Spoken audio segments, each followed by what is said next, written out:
ఫలితాలు. Telangana municipal corporation and municipality election result. All corporations లో Congress 4, BRS 0, BJP 1, others 1.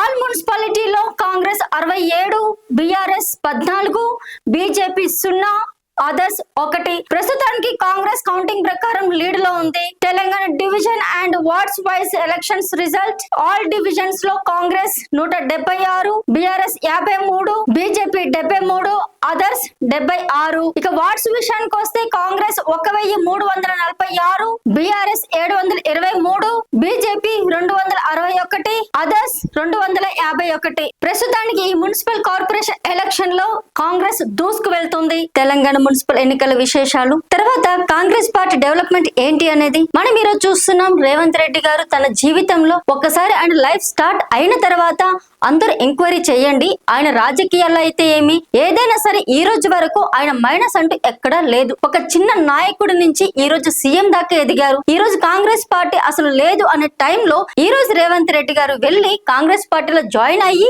Challenge చేసి తెలంగాణలో కాంగ్రెస్ పార్టీని తీసుకొస్తానని చెప్పి ఛాలెంజ్ చేసి ఎంతో మందిని తట్టుకొని ఈ రోజు తెలంగాణ సీఎం అయిన రేవంత్ రెడ్డి గత 2 సంవత్సరాల నుంచి మంచిగా పరిపాలిస్తూ ఈ మున్సిపల్ ఎలక్షన్ లో కూడా ఒకటే ఛాలెంజ్ చేశాడు. కాంగ్రెస్ పార్టీకి మెజారిటీ వస్తుంది, కాంగ్రెస్ పార్టీ మళ్ళీ గెలుస్తుంది, ఎలక్షన్స్ లో నెక్స్ట్ ఎమ్మెల్యే ఎలక్షన్ కూడా నేనే సీఎం అని ఆయన ఇప్పుడే శబ్దం చేస్తున్నారు. అయితే విశేషం ఏంటంటే తెలంగాణ మున్సిపల్ ఎన్నికల సందర్భంగా రీసెంట్ గా చేవెళ్లలో మన రేవంత్ రెడ్డి గారు సీఎం అయినటువంటి రేవంత్ రెడ్డి గారు సడన్ గా ఒక పేరును బయటకు తీసుకొచ్చారు. ఏంటి అది అంటే రంజిత్ రెడ్డి.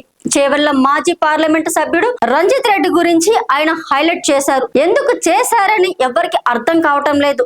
ఆయన ముందర ప్రకటన చేశారు, రంజిత్ రెడ్డి గారు రేపు ఎలక్షన్ మున్సిపల్ ఎలక్షన్ లో మా గవర్నమెంట్ రాగానే రంజిత్ రెడ్డి మంత్రివర్గం ఇచ్చి ఆయన మున్సిపల్ శాఖ చేస్తానని చెప్పడం జరిగింది. అయితే రంజిత్ రెడ్డి కాడ ఎంతో పేరు ప్రఖ్యాత చెందిన మంచి వ్యక్తి, ఎన్నో బిజినెస్లు ఉన్నాయి ఆయనకి. ఆయన ఎవరికి కాంట్రవర్షన్ లేకుండా రాజకీయం చేస్తుంటాడు. మరి ఇప్పుడు మన సీఎం రేవంత్ రెడ్డి చెప్పినట్లు రంజిత్ రెడ్డికి మినిస్టర్ ఇవ్వటం, మున్సిపల్ శాఖ మినిస్టర్ ఇస్తారు అని చెప్పిన సీఎం ఖచ్చితంగా చేసి చూపిస్తారు అని మనందరం కూడా వేచి చూద్దాం.